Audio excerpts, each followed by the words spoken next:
Assalamualaikum warahmatullahi wabarakatuh. Perkenalkan, nama saya Muhammad Ibnu Kushairi. Di sini saya akan menjelaskan sedikit tentang arsitektur neuromorfik pendekatan baru dalam pengolahan data. Definisi arsitektur neuromorfik.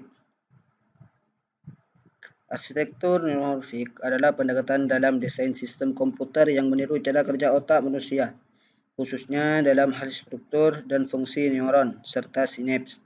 Tujuannya adalah untuk menciptakan sistem yang lebih efisien dan adaptif dalam memproses informasi, mirip dengan cara kerja otak biologis.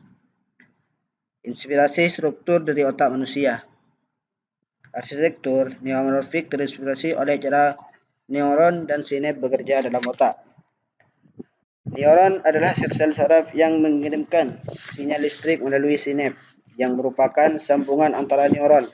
Proses ini memungkinkan otak untuk melakukan pemrosesan paralel, belajar dari pengalaman, dan beradaptasi dengan perubahan lingkungan. Dalam arsitektur neuromorfik, chip neuromorfik dirancang untuk meniru proses ini, sehingga mampu memproses informasi secara efisien dengan konsumsi energi yang rendah. Perbandingan dengan arsitektur tradisional.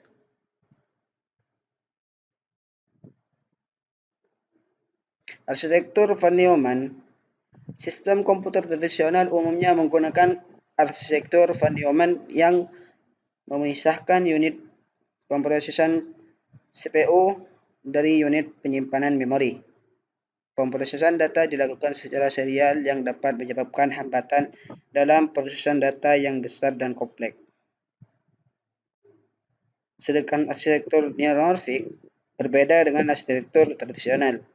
Arsitektur neuromorfik meniru cara kerja otak dengan memproses informasi secara paralel melalui jaringan neuron tiruan. Hal ini memungkinkan pemrosesan data yang lebih hemat dan efisien, serta adaptasi yang lebih baik terhadap perubahan dan data baru. Mengapa arsitektur neuromorfik? Ada beberapa alasan mengapa arsitektur ini menarik dan berpotensi membawa perubahan besar dalam teknologi. Pemrosesan paralel. Arsitektur neuromorfik meniru cara kerja otak dengan memproses informasi secara paralel melalui jaringan neuron tiruan. Hal ini memungkinkan proses data yang lebih cepat dan efisien dibandingkan dengan sistem komputer tradisional yang bekerja secara serial. Selanjutnya, konsumsi energi rendah. Chip neuromorfik dirancang untuk menggunakan energi minimal dalam proses data, mirip dengan efisiensi otak manusia. Ini membuatnya ideal untuk aplikasi yang membutuhkan prosesan data real-time dengan konsumsi rendah. Selanjutnya, adaptasi dan belajar. Sistem neuromorfik dapat belajar dari pengalaman dan beradaptasi dengan informasi baru, mirip dengan cara kerja otak manusia. Mereka menggunakan mekanisme pembelajaran seperti Hebbian Learning dan STDP atau Speak Timing Dependent Plasticity untuk mengupdate jaringan sinapsnya. Peningkatan efisiensi dan kecepatan pemrosesan. Dengan pemrosesan paralel dan konsumsi energi yang rendah, sistem neuromorfik menawarkan peningkatan efisien dan kecepatan pemrosesan yang signifikan. Hal ini membuatnya sangat cocok untuk aplikasi AI, robotika, dan IoT. Komponen utama dari neuromorfik. Pertama, neuron. Neuron dalam arsitektur neuromorfik berfungsi sebagai unit pemrosesan dasar, mirip dengan neuron biologis dalam otak. Mereka bertugas mengirimkan dan proses sinyal listrik untuk mengolah informasi. 2. Sinap. Sinap adalah sambungan antara neuron-neuron yang memungkinkan transfer informasi dalam arsitektur neuromorfik. Sinap ini bisa diubah-ubah untuk memungkinkan pembelajaran dan adaptasi, mirip dengan sinap biologis yang memperkuat atau melemah berdasarkan aktivitas. Yang ketiga, chip neuromorfik. Chip neuromorfik adalah perangkat keras yang dirancang untuk meniru cara kerja otak manusia dalam memprosesan informasi. Mereka menggabungkan neuron dan sinap buatan untuk menciptakan sistem yang efisien dan adaptif. Cara kerja. Cara kerja neuromorfik. Pertama, proses informasi. Arsitektur neuromorfik memproses informasi dengan cara meniru aktivitas neuron dan sinap dalam otak. Neuron buatan mengirimkan sinyal listrik melalui sinap buatan untuk mengolah data secara paralel, memungkinkan prosesan yang efisien dan cepat. Selanjutnya, pengkodaan dan informasi mirip dengan otak manusia. Informasi dikodekan dalam bentuk lonjakan listrik atau spik yang mirip dengan cara kerja otak manusia. Neuron buatan mengirimkan spek ini ke neuron lain melalui sinap, membentuk jaringan yang kompleks untuk memproses data. Selanjutnya, pembelajaran Hebbian dan STDP. Pembelajaran Hebbian, prinsip ini menyatakan bahwa kekuatan sinap antara dua neuron akan meningkat jika kedua neuron aktif secara bersamaan. Ini dikenal sebagai neuron that fire together wire together. Sedangkan STDP, Spike Timing Dependent Elasticity, proses ini mengatur kekuatan sinap berdasarkan waktu kedatangan spike dari neuron presinaptik dan postsinaptik. Jika spike presinaptik datang sebelum spike postsinaptik, kekuatan sinap meningkat. Sebaliknya, jika presinaptik datang setelah spike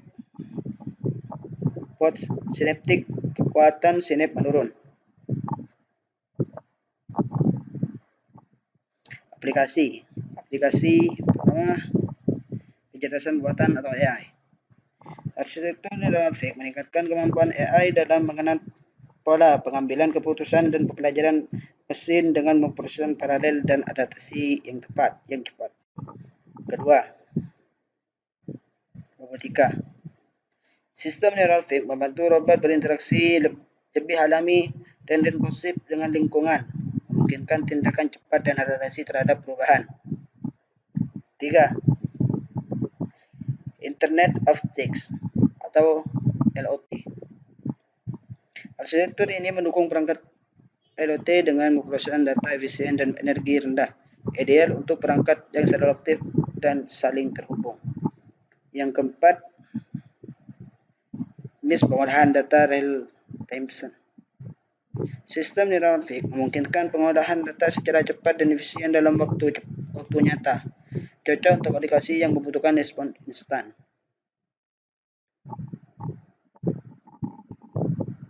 Tantangan dan kendala. Tantangan kendala neuromorfik. Yang pertama adalah kompleksitas desain.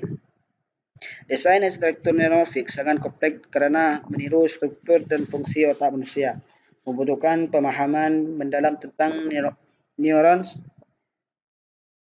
dan teknik rekayasa. Yang kedua, skabilitas.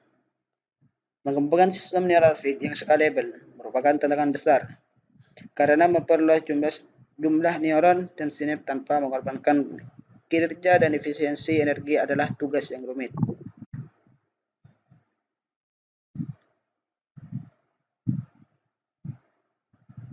Yang ketiga, interoperabilitas dengan sistem tradisional.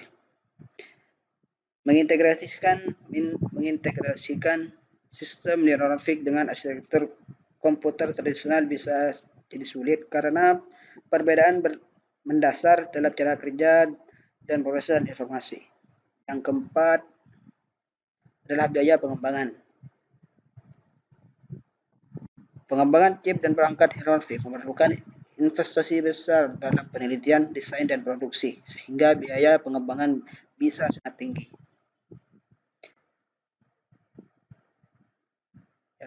Terima kasih, kurang lebihnya penjelasan saya. Assalamualaikum warahmatullahi wabarakatuh.